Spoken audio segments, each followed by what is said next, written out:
aqui a temática é para falar um pouco sobre o Ética Summit, o que é que vai ser o Ética Summit, o que é que nos pode esperar no Ética Summit e, claro, naturalmente, o papel que o Mister terá aqui também no Ética Summit como embaixador do Ética Summit. Antes de mais, agradecer novamente por ter aceito o convite do Panathlon Clube Lisboa para fazer parte deste leque de embaixadores do Ética Summit.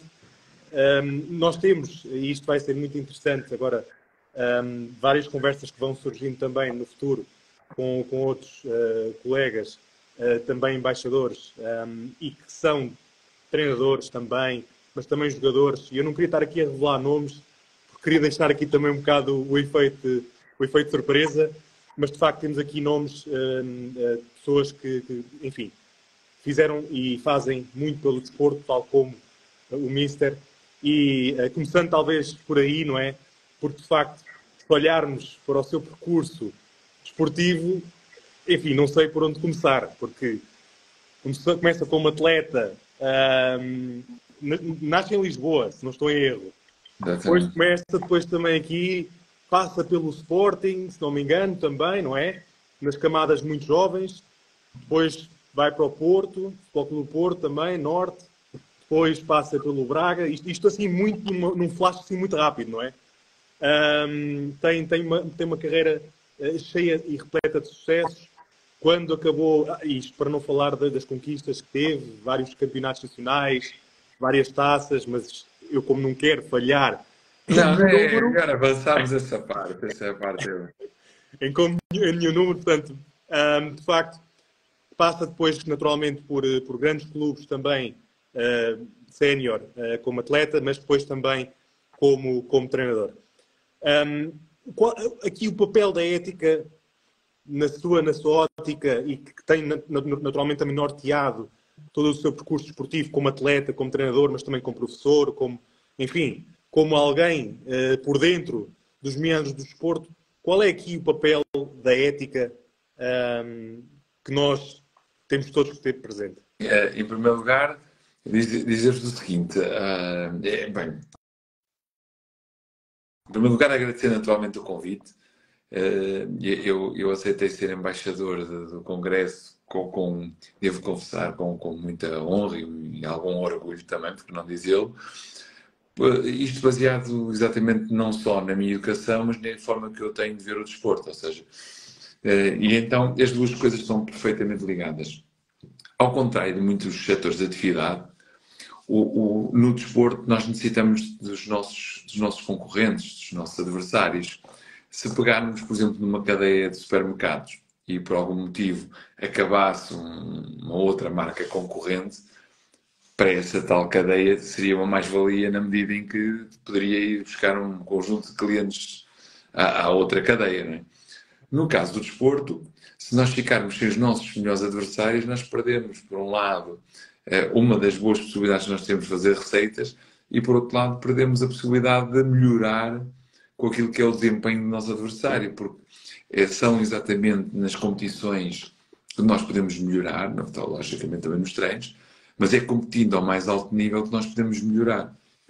E para isso estamos dependentes dos nossos adversários. Quanto melhor forem os nossos adversários, eu diria que melhor é o patamar de evolução que nós podemos ter.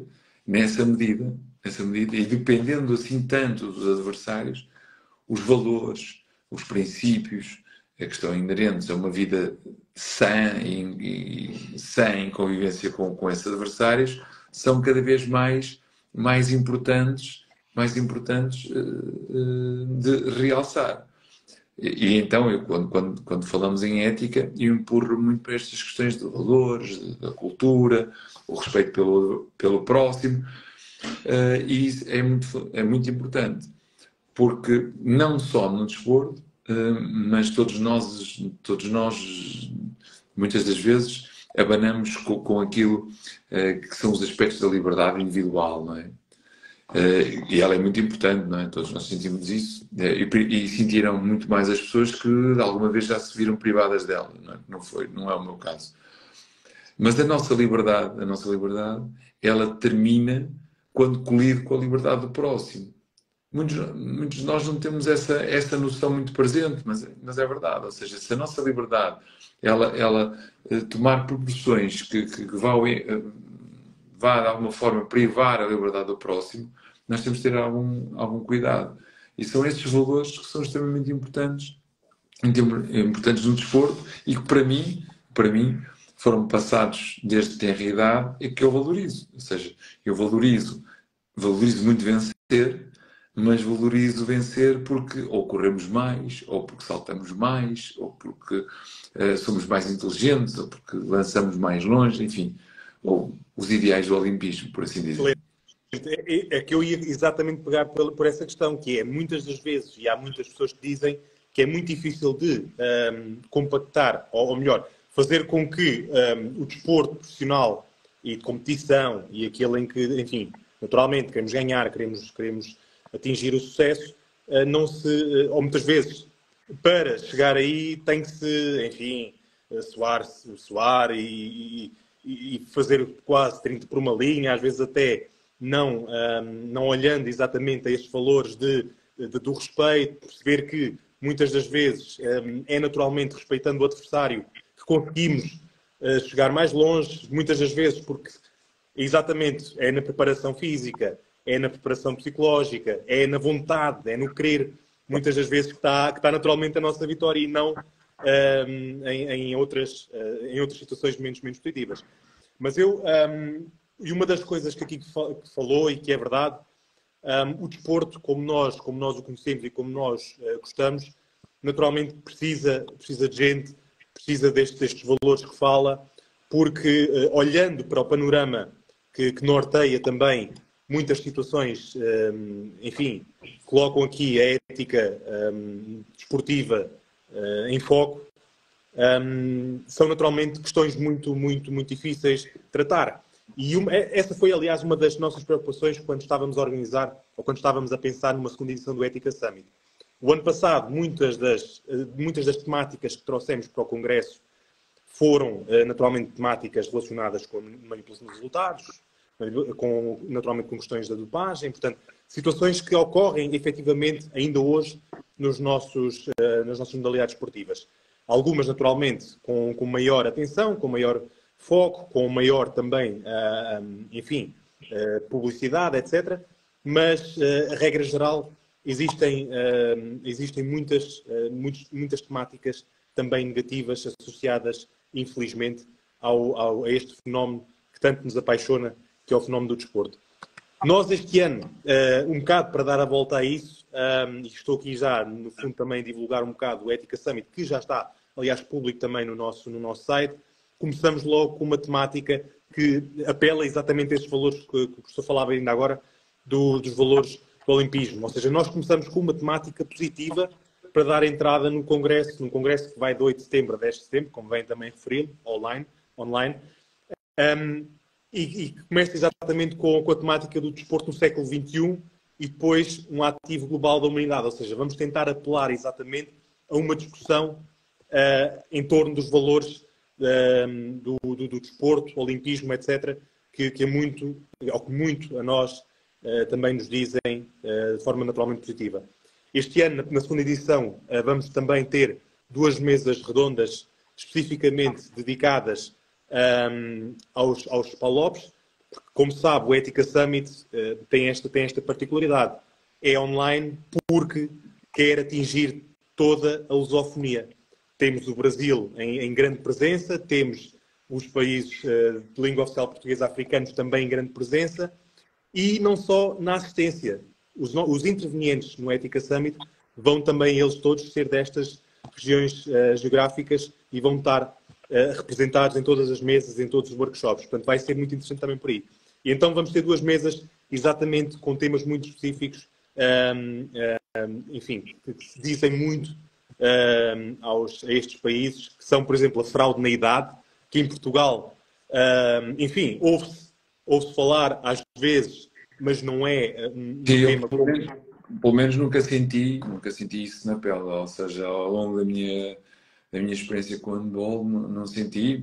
Logicamente as coisas podem acontecer, mas não foi algo que me tivesse preocupado ou que alguma vez tivesse ouvido comentários relativamente à questão da idade. Era uma questão que tinha para colocar, mas adiantando já. Sim, é por isso nós sabemos que é uma temática que está presente mesmo no desporto nacional, mas não é com a, digamos, com a grandeza que está, por exemplo, presente em alguns destes países, em que de facto isto é quase a realidade em algumas modalidades, é a realidade do dia a dia. Depois também um tema dedicado à governação, também os Palopes. Portanto, vamos ter aqui dois temas muito, muito quentes. A governação também, enfim, poderíamos aqui perder certamente algum tempo, Mister, a falar, porque de facto, muitas das vezes achamos que temos um desporto bastante evoluído, bastante virado também para o futuro, mas a nível de governação, seja a nível de federações, etc., muitas das vezes temos aqui um caminho ainda a percorrer. Mas voltamos aqui agora a temas que vão ser, enfim, tratados e que vamos ter também, ou seja, que vão ser temas também do Ética Summit e que vão ter representação do Brasil, Portugal, etc. Temos aqui, por exemplo, o desporto juvenil. E no desporto juvenil temos aqui um workshop que é o treinamento ético. Isto é, como treinador, novamente, a componente ética no treino, qual é a importância da mesma, por exemplo, no seu dia-a-dia? Tenta passar também estes valores aos atletas? Tem alguma diferença se os atletas são mais jovens, se os atletas... Sim, eu julgo que podemos separar essa questão aqui em vários contextos. Ou seja, o primeiro contexto que eu colocaria é a ética do treinador na preocupação da formação integral do jovem. Ou seja, existem várias modalidades, cada modalidade tem a sua especificidade, umas individuais, outras coletivas, e a preocupação do treinador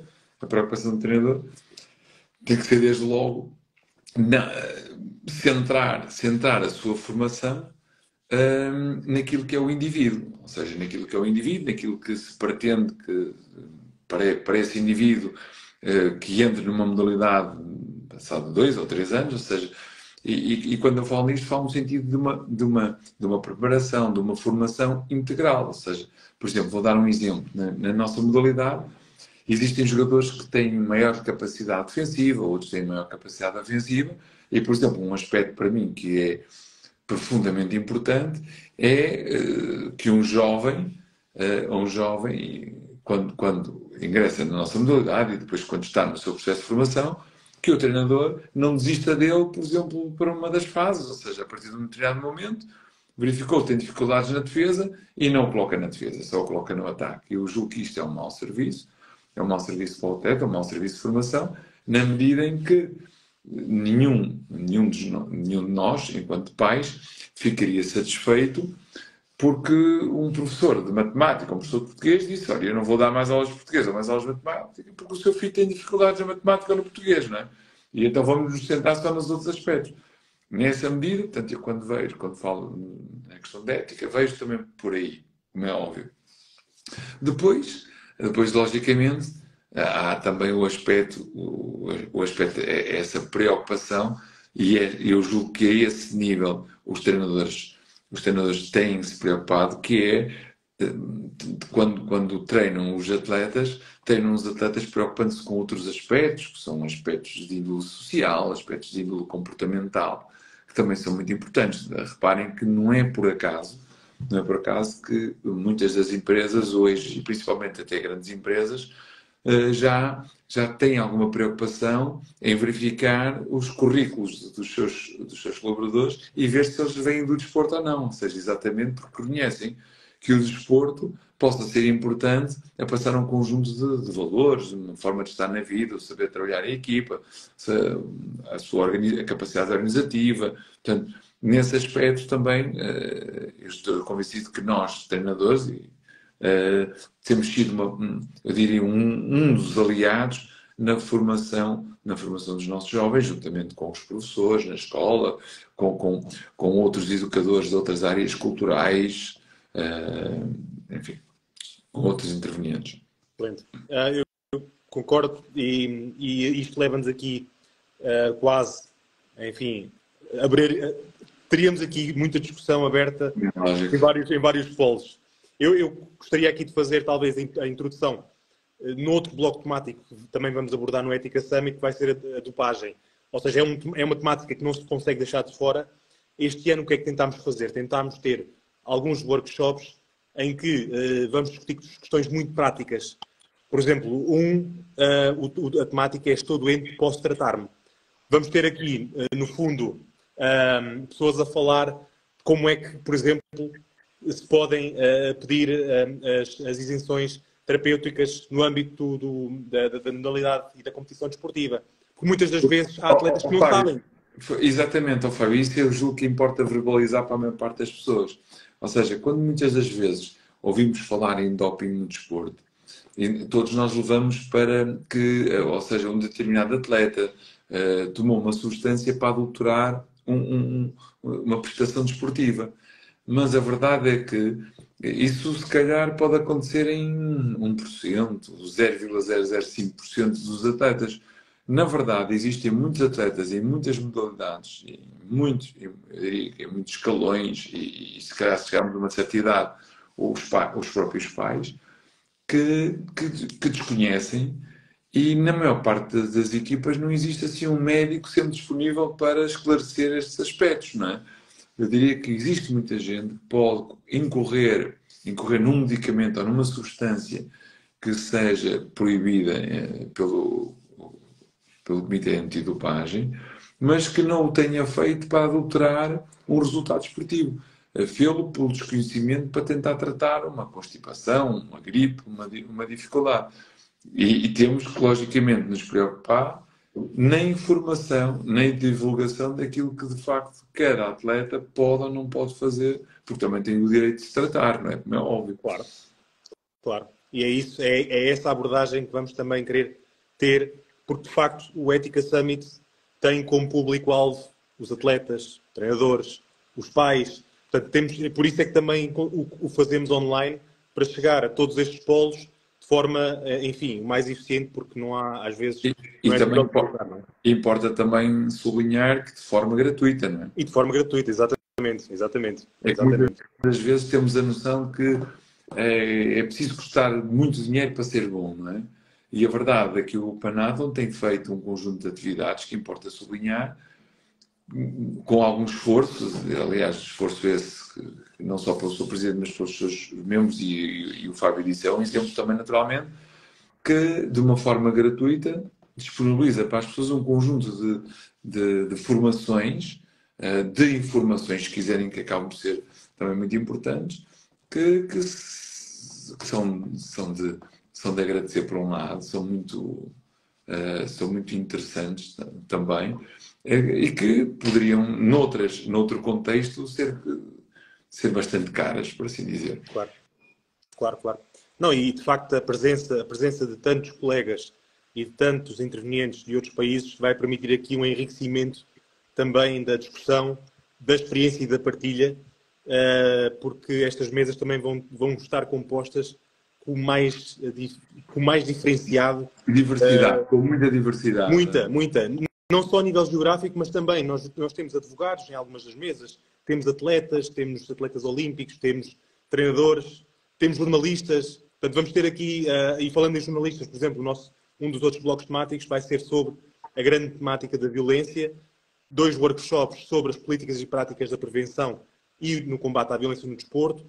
A mesa redonda deste bloco temático vai ser a cobertura jornalística da violência no desporto, factualidade ou uma construção. Portanto, vamos ter aqui jornalistas a debater nesta mesa redonda um bocado o papel também da comunicação social, muitas das vezes, neste fenómeno.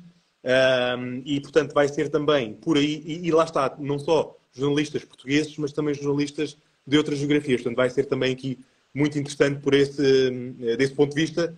Vai haver aqui a possibilidade de troca de ideias e de experiências, partilhas também, naturalmente, em relação a isto.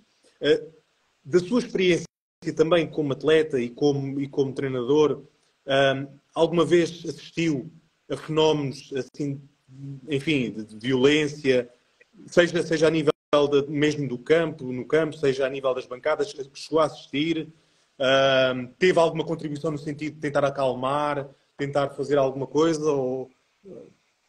Eu tive a sorte, ou seja, de ter uma carreira relativamente simples nessa matéria, ou seja, há sempre alguns jogos pela importância que esses jogos assumem, que transportam um bocadinho mais as emoções à flor da pele, quer pelo público, naturalmente, quer pelos próprios intervenientes, sejam os jogadores, treinadores, os próprios árbitros, não é? Porque todos nós somos seres humanos. E temos emoções, não é? E temos a noção da importância que determinadas competições têm, e estamos todos um bocadinho mais pressionados. Mas na verdade é que, com um excesso aqui, um excesso acolá, mas da minha parte nada de preocupante, nada que colocasse em risco a carreira de alguém. Isso nunca senti muitas vezes alguma animosidade, mas também nada que de alguma forma colocasse em risco as outras pessoas. Felizmente. Felizmente. Nós temos mais 5 minutos de conversa. Como disse, isto são 30 minutos à conversa. É quase como se estivéssemos aqui a beber um café. Sem café porque já é tarde, não é? Eu já bebi o meu café. Já bebeu o seu café. Convém beber outro. Eu ainda vou... Não, já não vou beber o meu, porque senão depois não durmo. Mas estamos quase a chegar ao fim. Eu queria falar aqui no último bloco temático. Depois também queria dar aqui uns 2 minutos, talvez, para encerrar. Porque, de facto, terá certamente aqui também alguma coisa mais a dizer. O último bloco temático que eu queria aqui referir, que vai ser também abordado com 2 workshops, com uma mesa redonda e com uma preleção. Portanto, esta é a estrutura, todos os blocos temáticos, todos os 4 blocos temáticos, mais aquelas 2 mesas redondas, especificamente, em que vamos ter todos os PALOPs, um representante nessas 2 mesas específicas dos PALOPs, e depois vamos ter também intervenientes dos PALOPs nas várias outras mesas dos workshops que acabei agora de referir e dos blocos temáticos. O nosso último bloco temático vai ser também a falar um bocado sobre as apostas desportivas, a manipulação e a corrupção desportiva. Vamos ter aqui também uma abordagem, enfim, novamente com muita diversidade, com pessoas também, nomeadamente, que têm trabalhado e que têm feito muito nesta matéria. Um dos workshops, a meu ver, também muito interessante, mas naturalmente sou suspeito, é abordado para adulterar o desempenho desportivo. E agora? Voltamos aqui novamente a tocar na tecla, como um bocado no doping há pouco, que é, muitas das vezes, o atleta é contactado por alguém que se faz passar por amigo, que se faz passar por um bom colega, que se faz passar por alguém que apenas quer o bem, e com isso tenta naturalmente, já com algo em vista, obter um favor, obter uma contribuição qualquer desse atleta para que uma aposta seja, por exemplo, que tenha aquele resultado que estava previamente previsto. E, portanto, muitas das vezes falamos aqui também de atletas que não estão preparados, até a nível da educação, para perceber que basta aceder e basta sentir e deixar chegar isto à primeira vez que chega. Aliás, há um projeto europeu interessante, onde também o Panathlon neste momento está a colaborar, e eu tenho tido a possibilidade de colaborar muito, que é o Sports Against Match Fixing, que toca também nesta questão. O logótipo do projeto é um labirinto. E a ideia é exatamente essa. Uma vez aceite entrar neste esquema, já não se consegue sair do labirinto. Uma vez dizendo assim, eu posso, sei lá, posso fazer uma falta, porque sei que uma falta naquele minuto X vai ter uma odd, não sei, de 3, 4, e portanto vai aumentar aqui a minha aposta desportiva. Isso basta para depois ser quase sempre pressionado para continuar, porque senão depois é denunciado por a pessoa que abordou. Estas temáticas são temáticas também que ao professor, que ao Comissário também são,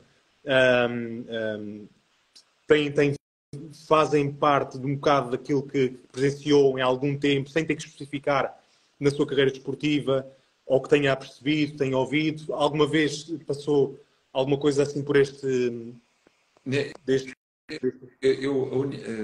que vivenciei, portanto, se nós pegarmos naquilo que são as apostas desportivas, elas, portanto, já são muito antigas, não é? ou já ouvimos falar, e ouvíamos falar muito, principalmente em modalidades individuais nos Estados Unidos, né? No controle de alguns, nomeadamente, que eu vi inicialmente da minha carreira, de pugilistas, não é? E não pelos melhores motivos, desde logo atletas que eram de alguma forma condicionados por maldosos, pessoas maldosas exteriores ao jogo, ameaçando inclusivamente as famílias para, de alguma forma, alterarem o seu comportamento esportivo. Aquilo que eu assisti numa fase inicial, porque ainda estamos a falar nesta questão das apostas, a facilidade com que fazemos uma aposta, seja naqueles jogos mais tradicionais. Portanto, eu crescia a ouvir falar no Totobola, se passa a publicidade, né? Agora o Euromilhões, estes eram os jogos que nós tínhamos, o Totobola e o Totoloto, depois, salvo eu. Hoje qualquer jovem, não é? Qualquer jovem consegue, de alguma forma, jogar com um dispositivo móvel, com um telefone, e jogar online, apostando em várias modalidades. E eu assisti, e naturalmente, há muitos jovens que se sentem seduzidos porque já o faziam sem ser a dinheiro, não é? Eu até aposto que aquele vai ganhar ou aquela vai ganhar, e agora tem esta possibilidade. E assisti alguns jovens que não sabiam se não podiam apostar pelo facto de serem praticantes esportivos. Ou seja, também aqui importaria desde cedo começarem a clarificar quem é que está em condições ou não de poder apostar. Por exemplo, havia uns jogadores que não sabiam que não podiam apostar na sua modalidade, porque caso têm informação privilegiada. Portanto, mais uma vez, é a falta de conhecimento. E como nós sabemos, a falta de conhecimento, de alguma forma, não nos tira a responsabilidade de estarmos a cometer um crime, não é? Eu não posso dizer que não sabia que não se podia roubar, não se podia matar alguém, não é? Mas, neste caso aqui, as pessoas poderiam fazê-lo, não no sentido de estar aqui a prejudicar alguém, não é? Mas estavam a fazer algo que não sabiam que se podia fazer. E aí também importa, mais uma vez, ter uma grande preocupação na formação. E não há nada como formar os jovens, não é? Começar por formar os jovens nesse aspecto. Exatamente. Eu acho que esta, depois passo-lhe a palavra para palavras finais, mas acho que esta é a melhor forma de concluir, de facto, esta conversa, tocando exatamente na questão da educação. E o Ética Summit não é mais do que, de facto, um reforçar e tentar também, para já, trazer temas que enfim, fazem parte, infelizmente, do nosso desporto, mas contribuir essencialmente também para isso, para a educação. Para quem assiste poder perceber que aquelas práticas não são corretas. E às vezes basta ouvir e fica na cabeça, fica na ideia. E talvez depois já numa conversa com um amigo, numa conversa que se pode ouvir, numa conversa com um atleta, numa conversa com um filho, pode ter exatamente essa preocupação e ter essa atenção. Olha, eu ouvi uma coisa num congresso, deixa-me alertar. Portanto, eu acho que, de facto, acho que é uma ótima forma de concluir. Eu passava-lhe agora aqui a palavra. Agradeço novamente pela disponibilidade, agradeço por ter aceito o convite. Para nós é um orgulho imenso contar com o Mr. como embaixador do Ética Summit e, naturalmente apoiando novamente uma iniciativa do Panathlon Clube de Lisboa, que naturalmente também o meu agradecimento em nome naturalmente e de toda a direção, o meu agradecimento. Já agora, mais uma vez, agradecer a amabilidade do convite. Eu aceitei logo, praticamente imediato, porque vocês tratam de aspectos que para mim são importantes, eu considero serem cada vez mais importantes, sejam eles no desporto ou fora do desporto. Aliás, o desporto é apenas um pequeno espaço daquilo que é a nossa vida. Aí, nessa medida, eu gostava de enaltecer o vosso trabalho, né, em levar a informação às pessoas e levar a informação de qualidade, porque também é extremamente importante, e as minhas boas expectativas é que este evento será naturalmente mais um sucesso que vá no sentido de outros sucessos que vocês já conseguiram anteriormente, e daí eu tenho a expectativa alta. e deixo naturalmente esse convite para que as pessoas a partir do dia 8 de setembro possam estar presentes e possam de alguma forma também ajudar e agradecer esta nobre decisão que o Panadol Clube de Lisboa teve em efetuar mais este congresso para todos. Pronto. Eu agradeço imenso. Muito obrigado. E assim estamos a conversa. Um bem-aja e Um grande abraço. Bem-aja e uma boa noite. Obrigado. Obrigado.